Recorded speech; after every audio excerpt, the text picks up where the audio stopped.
Hello and welcome to season 2 of the BombCast. I am Alicia, your new host for the BombCast, and I am so excited to have Christophe Choo with us today. Christophe was actually our #1 all-round video influencer in our 2018 Video Influencer Guide. So welcome, Christophe. Thank you for joining me. Well, thank you, Alicia. I'm so excited to be here. This is going to be great. Yeah, I'm excited. So tell me a little bit, just to get started, tell our viewers a little bit about yourself and your background in real estate. Perfect. Well, I've been selling real estate now for a little bit over 30 years. I work at Coldwell Banker Global Luxury in Beverly Hills. I didn't start selling luxury homes. I started selling, my first sale was a co-op condo for $43,000 way back in like 1989, I think it was. So didn't start in the luxury realm. But I've been doing this now for 30 years. I love what I do. I came kind of right out of high school. I was a fashion model at the time, and my wife, now of 26 years, suggested I get a more stable job because I was gone a lot of the time traveling as a model. And I said, well, what do you suggest? She says, how about real estate? And I thought, I was 18 years old. Wow. And I didn't know any better. I just thought, I can be my own boss. I can drive a fancy car. I can show pretty houses, and I can make a lot of money. I didn't realize there were escrows and title and loans and inspections and all of these various parts to real estate. So I did a home study course, got my license when I was actually traveling in Europe in the south of France that summer, getting my studies, and came back, got my license, and started selling real estate. So that's kind of how I started. And I've been now in Beverly Hills for about 22, maybe 24 years. Selling in this particular marketplace. So that's kind of how it all began. So you've obviously always had your sights set on bigger things once you got into real estate. You were doing video way before anyone was really doing video in real estate. Tell me what kind of was the catalyst for jumping into video? Well, it's actually a good question, and I kind of forgot the timelines, but my first video, I guess it started with back in about 2005 it was, or maybe 2006. I had at that time a $30 million listing, which was the biggest and most expensive property for sale in a particular part of Los Angeles.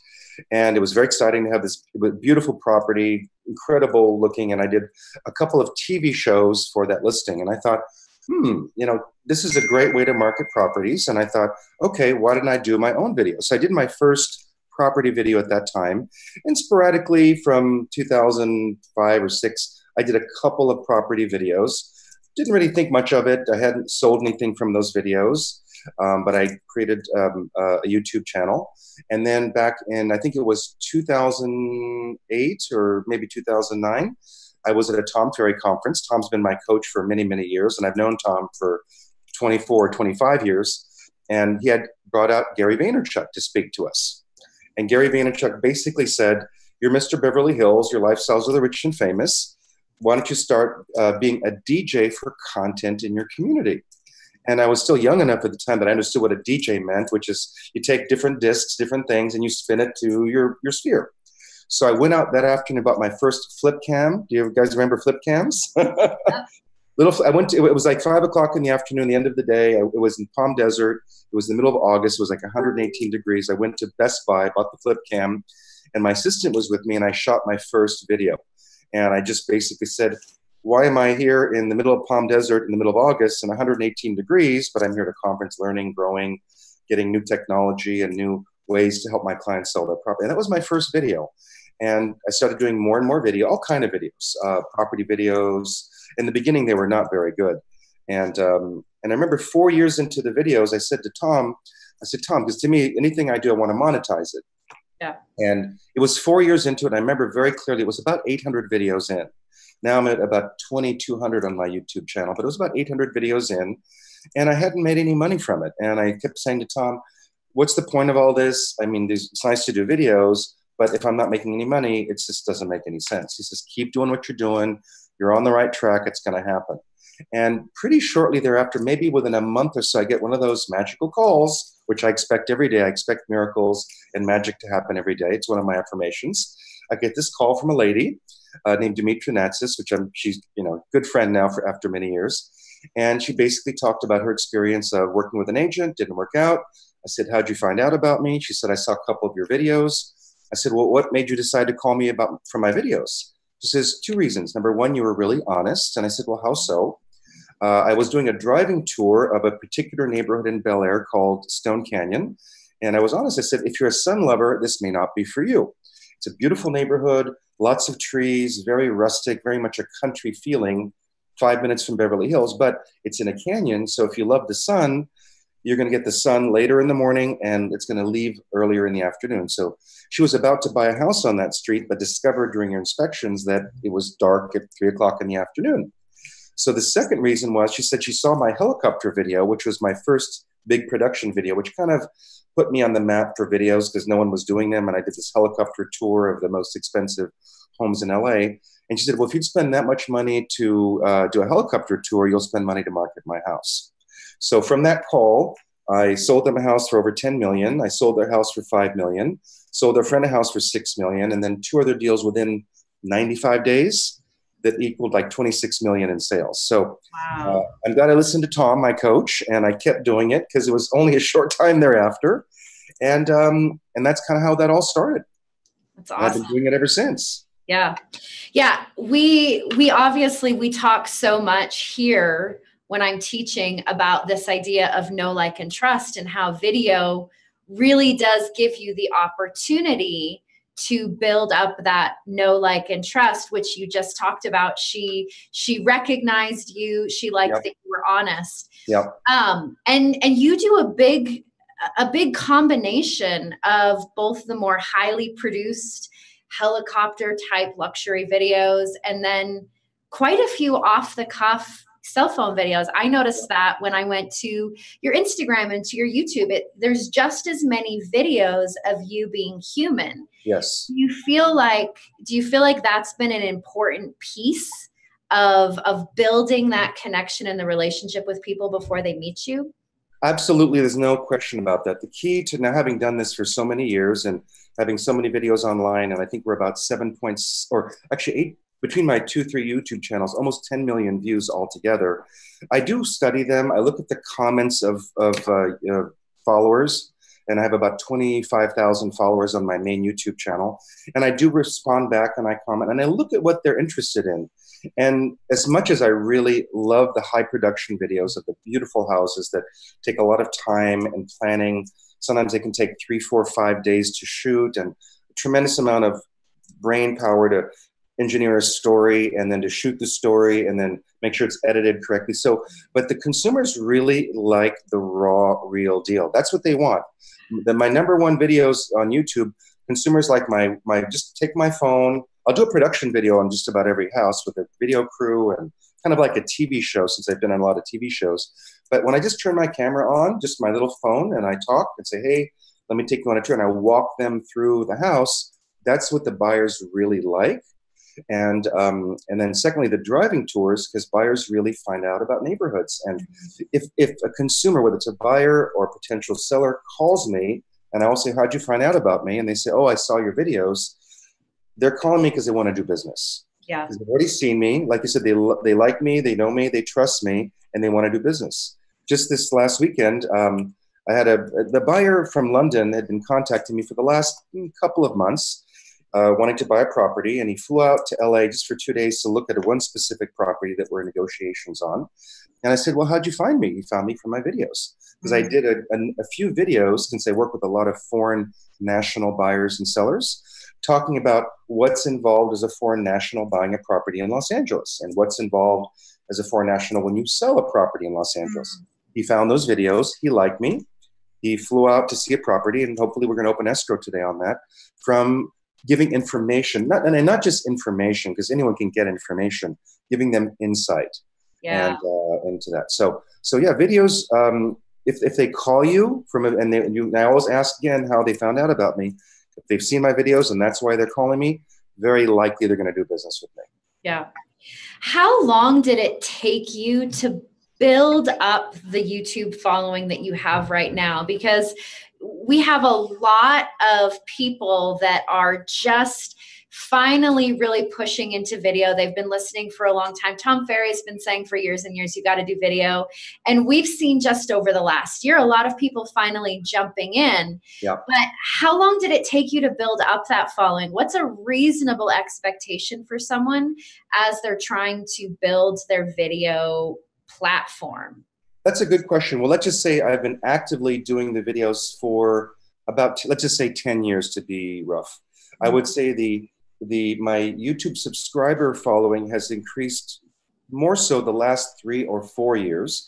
Because honestly, when I first did that first high production video of the helicopter tour of all these expensive homes, I got a lot of backlash from the industry. I mean, nobody was doing videos.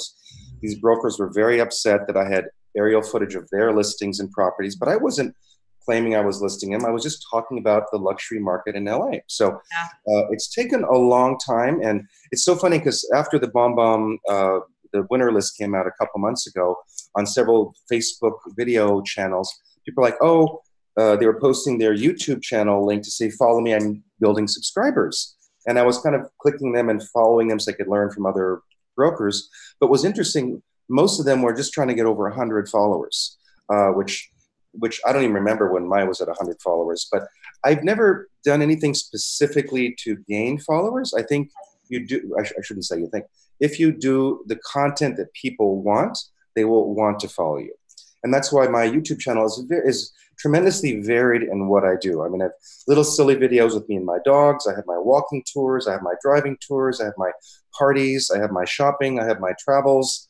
It's kind of a conglomeration of who I am, because I'm not just a real estate agent, you know, and buyers and sellers want a rounded broker. They want someone who not only can sell their house, but someone they can like and enjoy being around, because it's a very personal relationship, buying or selling a house. Yes. And they need to like you. If they don't like you, they're not going to work with you. So I think just doing the consistent content, I'd like to do more, but it's a matter of time, but consistent content.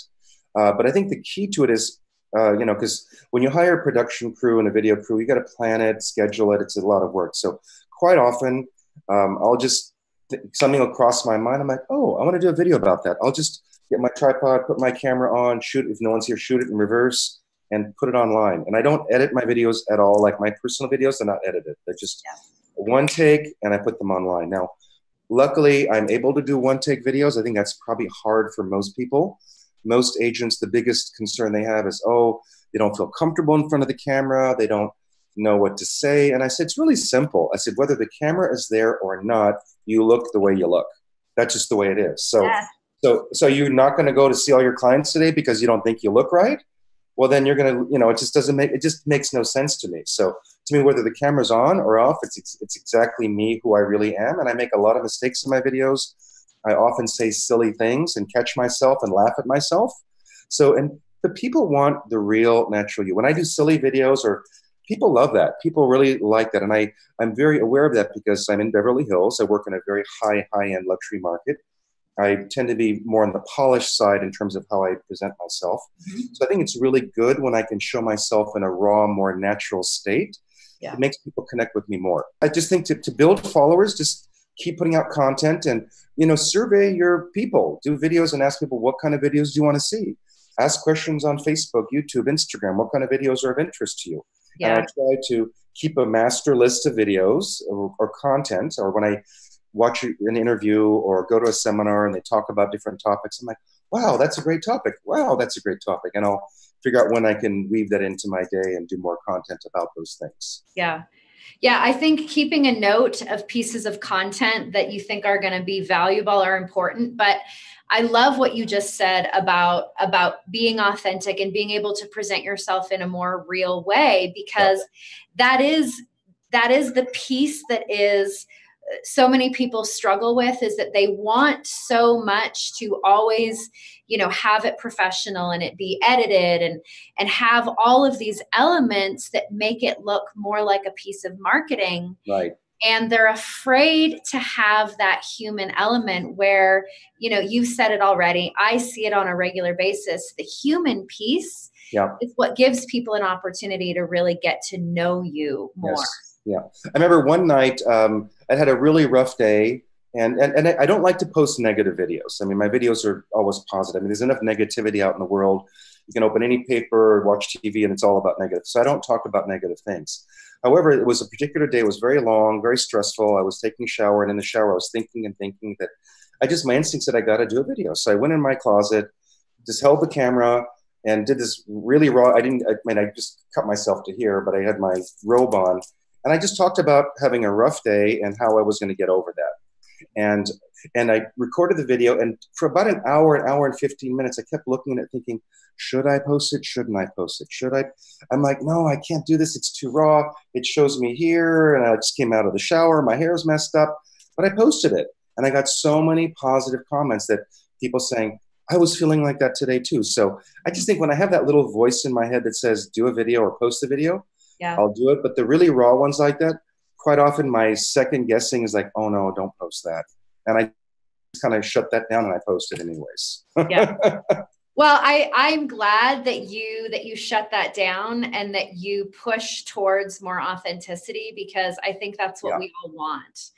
You mentioned Gary Vee about how he was one of the early on people that pushed you to do it. And, you know, I'm a fan, we're all fans of Gary here at BombBomb, and he's saying to people constantly, stop trying to make content and just document, because that's what people want to see. They want to see the process. They want to see the challenges. They want to see the wins. Yep.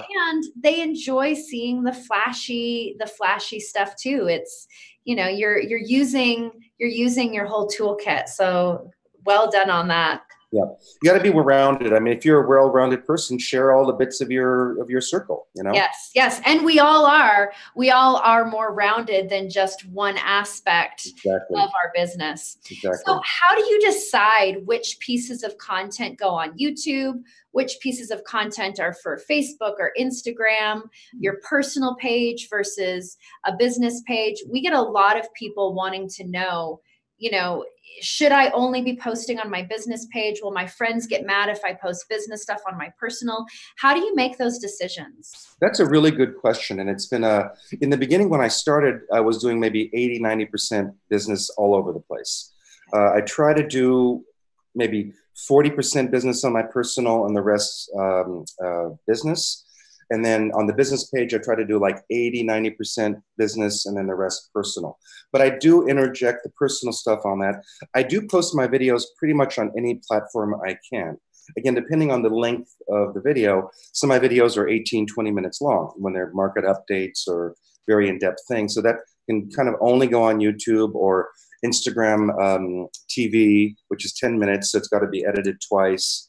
I do post pretty much everything on my personal Facebook page, whether it's a property, driving tours. Look, property tours and driving tours, there's not that many I post every week. It's maybe a couple, so I'm not bombarding or flooding my personal with that. So I try to post it everywhere, and I just think about what the content is and where I'm posting it. And I wouldn't be too overly concerned with that. I haven't lost subscribers or followers on these platforms by posting the way I post. So, but yeah, on the personal, I try to make it definitely more on the personal side than on the business side. Yeah. Okay. What kind of gear do you use when you're doing your own videos? Obviously, your high production videos, we're talking about a crew and camera and light setup, but for your own videos, what are you using? That's a good question. I didn't think that would come up as a topic. I should have thought about it, but I always have it in my bag so I can kind of show you briefly some of the things. I don't have it all here, but so it's obviously my iPhone. Mm-hmm. I use something, and the iPhone is the best because I've had, when I started doing videos, and the first one was the flip cam, which was great in its own time. And I did about every 6 months, it was a new portable, small, video camera.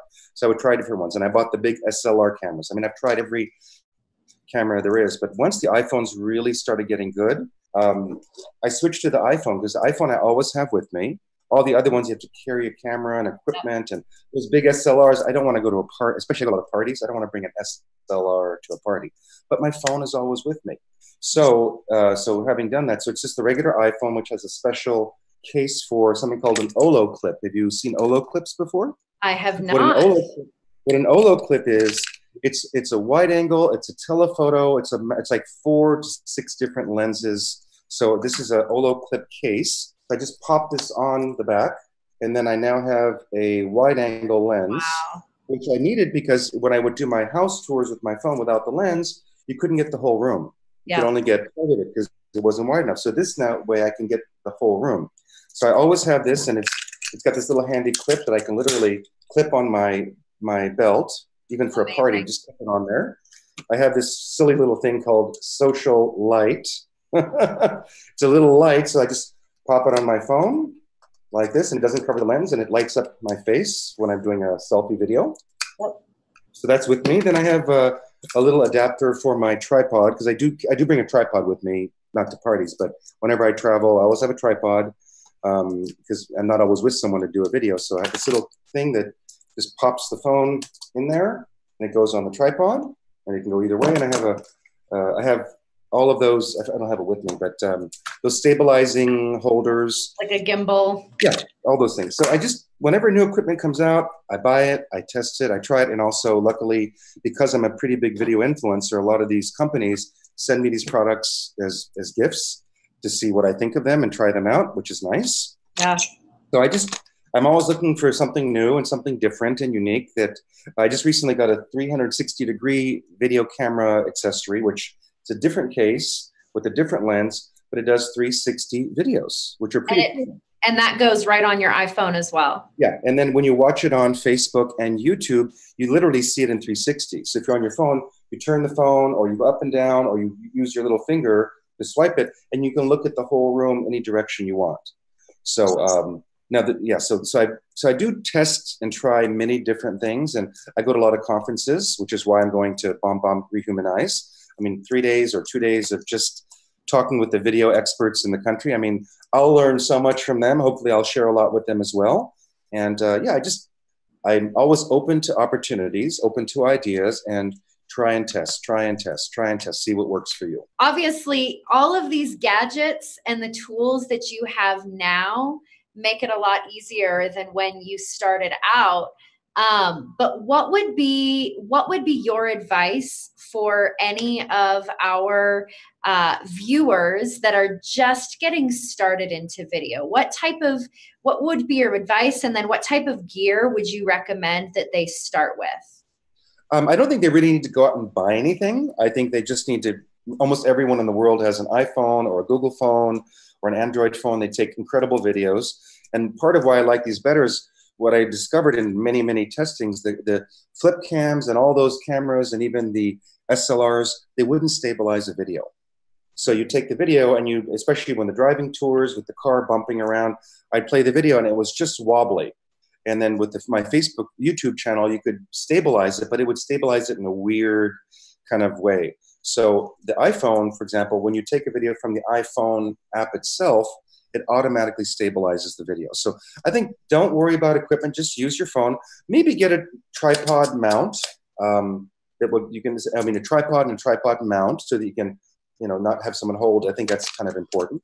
And I would just start testing. Maybe start with a 1 minute video, a 1.5 minute video. Just kind of plan it out in your head. Maybe write down 4 or 5 key points of what you're going to talk about. And look, if you don't like it the first time, record it again.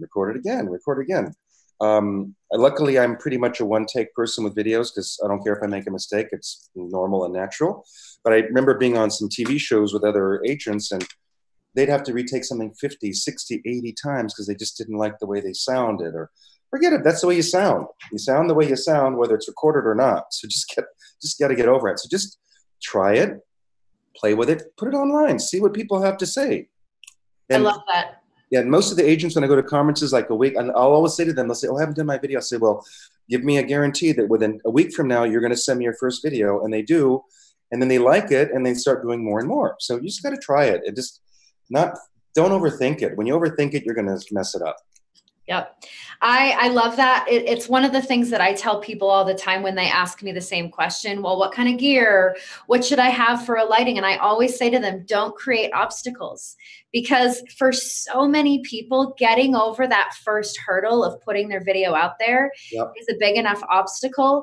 If you start creating excuses in your mind, like, oh, well, I don't have my lighting set up, I guess I can't do a video, then you are going to keep finding excuses to keep yourself from just jumping in. So I love that was your advice too. Just don't create obstacles for yourself.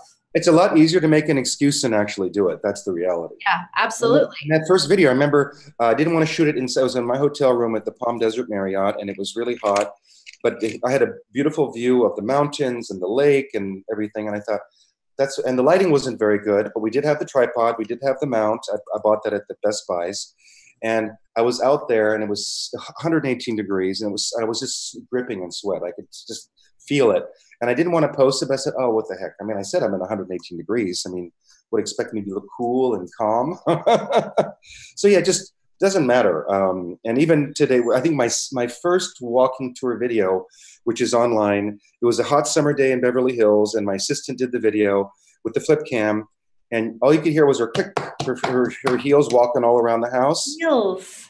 Yeah, and it was kind of shaky, and I was wearing this linen suit that the label says inside guaranteed wrinkle, and it was very wrinkly.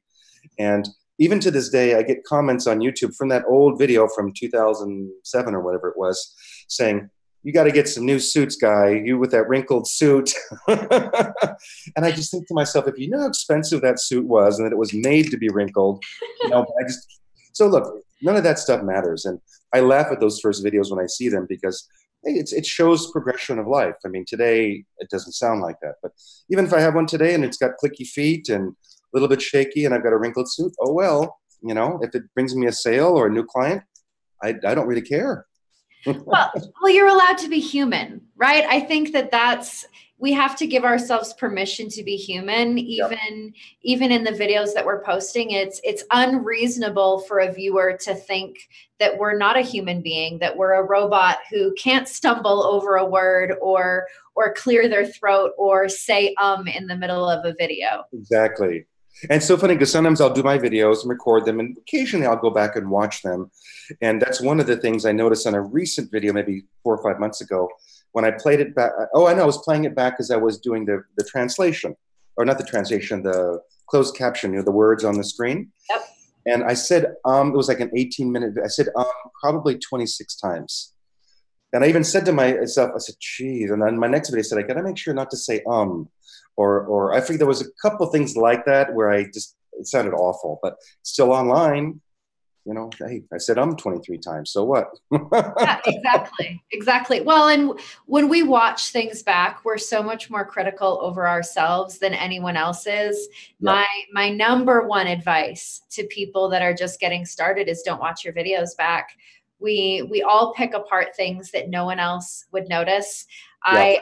I'm other than BombBomb, I'm an actor. I've been a paid actor since I was 12 or 13. Okay. And I find even with my BombBomb videos, if I watch my videos back, I pick them apart. I criticize them. I don't like even watching films or commercials I've done with other people in the room because it makes me uncomfortable. Right. But I do videos every day. You got to get over it and not obsess over it, because no one else pays attention to that. If someone is counting how many ums that are in your video, then they've got other problems.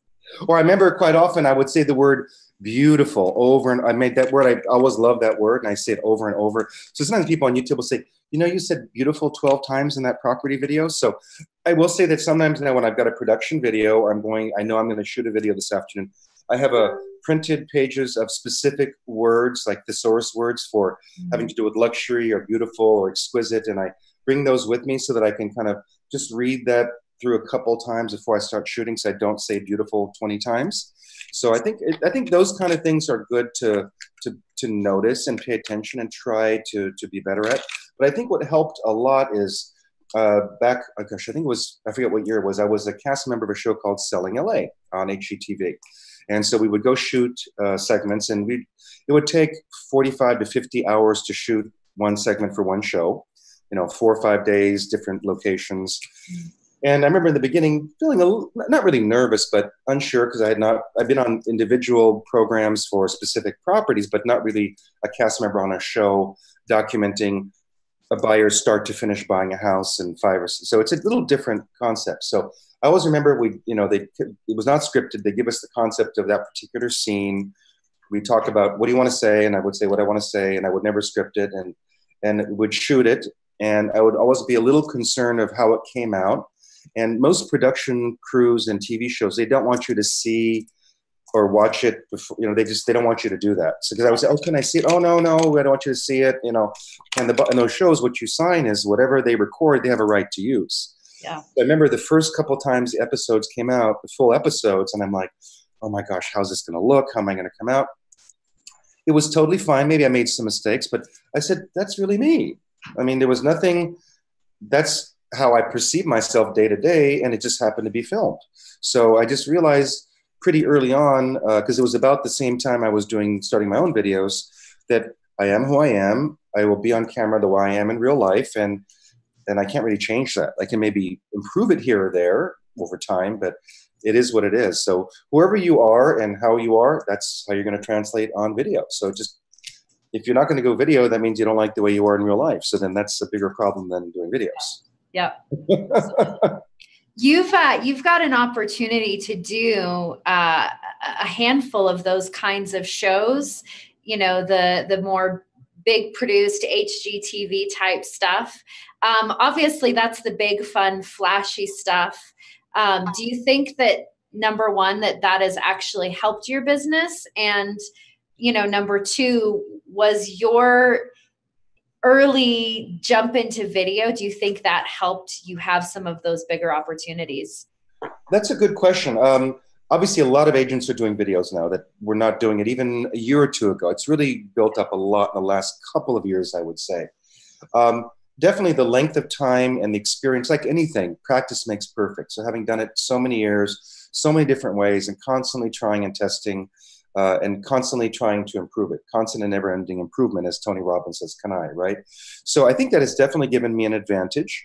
Here we go with the again. It's given me the advantage. However, it's always changing, and I always have to adapt and change. Like, for example, I was so excited to be #1 video influencer this year. Last year I was #9. So right away, I enjoyed the adulation for about half a day. Then I'm like, oh, geez, what am I going to have to do the next 12 months to keep on the list, to maybe remain #1? What am I going to do new, unique, different, special to keep on that list, right? So you have to constantly reinvent yourself in every aspect of our business, or any business. So I haven't figured that part out yet. But yeah, it's definitely given me an advantage doing it longer.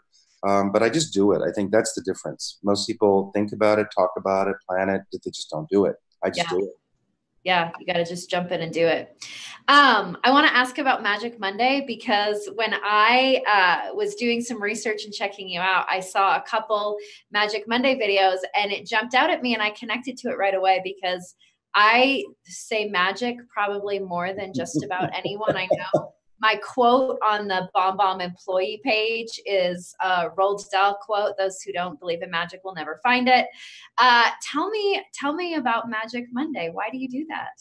Well, I believe in magic. I truly do. I believe what you intend and what you seek will come to you.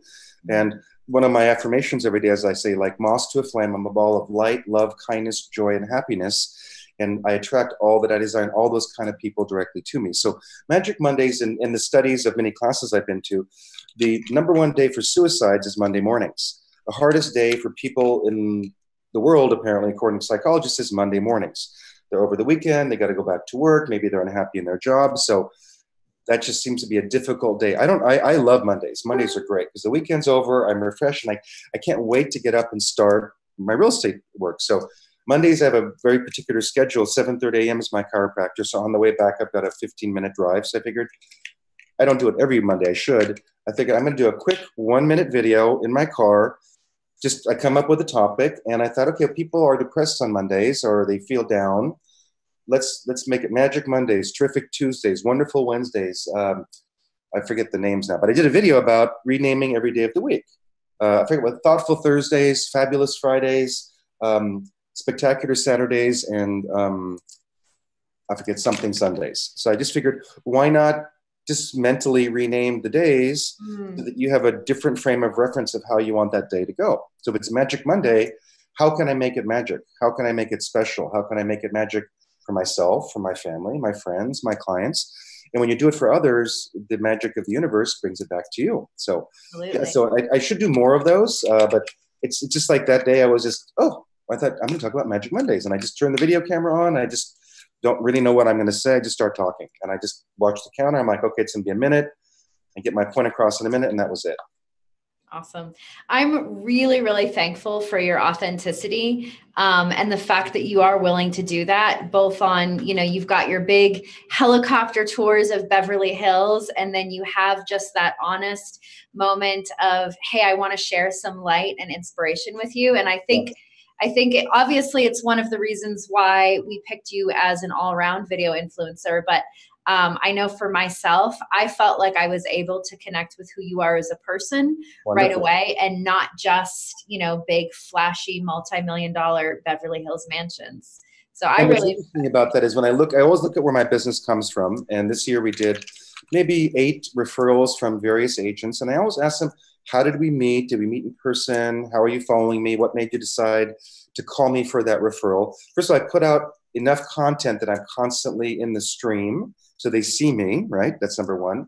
And a couple of agents that sent me referrals said, I remember I did a video of, it was a house inspection, and they couldn't find the sewer clean out, so they had to remove the toilet, and it's kind of an ugly thing, and do a camera down the sewer line from the house. And I just did a little video about it, talking about how when there's sewer issues, this is one of the things we do to solve it.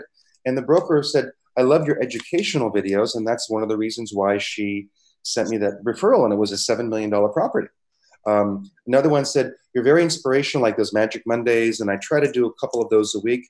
She says, I love your inspiration. It makes me feel good. I was having a bad day. I watched your video for a minute, and it changed my mind, and I thought of you for the referrals. So, and then other ones are the driving tours. Other ones are the fancy houses.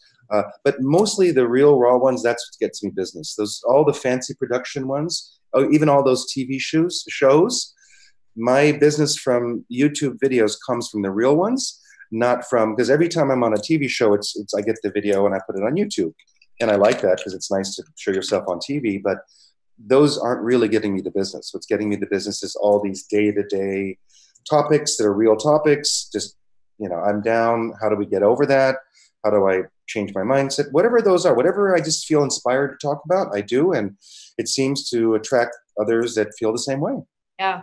Yeah. So you are coming to Rehumanize. I know. I'm so excited. We are so excited to have you. What can we expect? What can our attendees at Rehumanize expect to hear from you? I don't know what my topic's going to be yet. I don't know if I'm on a panel or speaking solo or how much time. So I usually don't plan ahead what I'm going to talk about. It's got to come from the heart. And I've done speaking engagements as long as an hour and a half, just straight, no topic. And I mean, maybe they'll give me, like, I'll be 2 minutes before the stage starts, and they're like, or 10 minutes, like, where's your laptop? Where's your presentation? I don't have any. And I remember one time it was an hour talk in New York in front of a big group. And the organizer said, I said to her, oh, by the way, what's the topic?